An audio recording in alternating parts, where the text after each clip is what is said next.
moi je me sens moitié historien, moitié romancier, et je fais en sorte que, il me semble, dans mes livres, on oublie et l'historien et le romancier, parce que quelque part, là où l'histoire s'arrête, le romancier apparaît et devine. Le XVIIIe siècle, siècle des philosophes bien entendu, mais pas seulement, siècle également des mages, des alchimistes, avec de grandes légendes comme le comte de Saint-Germain, voire le chevalier d'Éon. Un siècle pas si éclairé que ça et dont je me plais à explorer la part de zones d'ombre. La société du XVIIIe siècle, elle est terriblement injuste.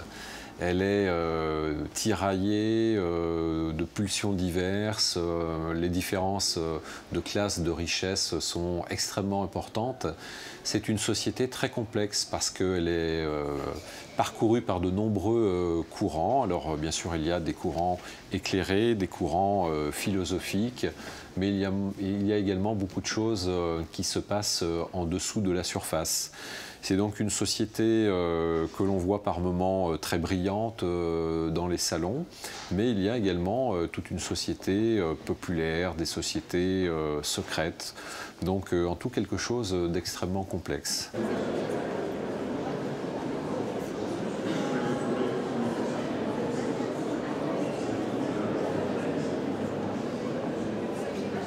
Une enquête dans le siècle de Louis XV ne se passe pas forcément comme on le pense. C'est une monarchie policière qui fonctionne à base d'indicateurs, les mouches. Les mouches sont partout dans Paris, elles espionnent tout le monde.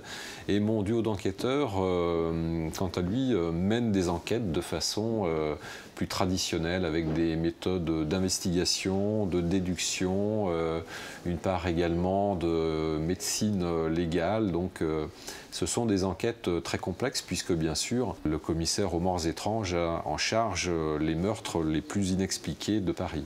Paris, une ville immense dont les étrangers ont peur. Lorsqu'ils débarquent à Paris, lorsqu'ils écrivent à leurs amis restés dans leur pays, les étrangers sont stupéfaits de cette foule nombreuse, cette promiscuité. Paris, c'est le paradis, mais c'est aussi l'enfer et le peuple gronde. L'ordre royal a peur de la foule de Paris. Il aura 84 ans, je garde des yeux rires. Je ne préjuge pas, je ne l'ai pas vu.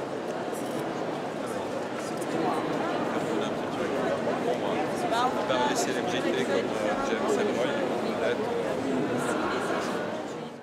Alors, il y a deux sortes de quêtes dans mes livres, la quête de l'identité et la quête de la vérité. La quête de l'identité parce qu'en fait, comme au théâtre grec où tout le monde se pare de masques, les personnages bien souvent dans mes romans avancent masqués, ils ne sont pas ce qu'ils paraissent être, ils jouent des doubles jeux.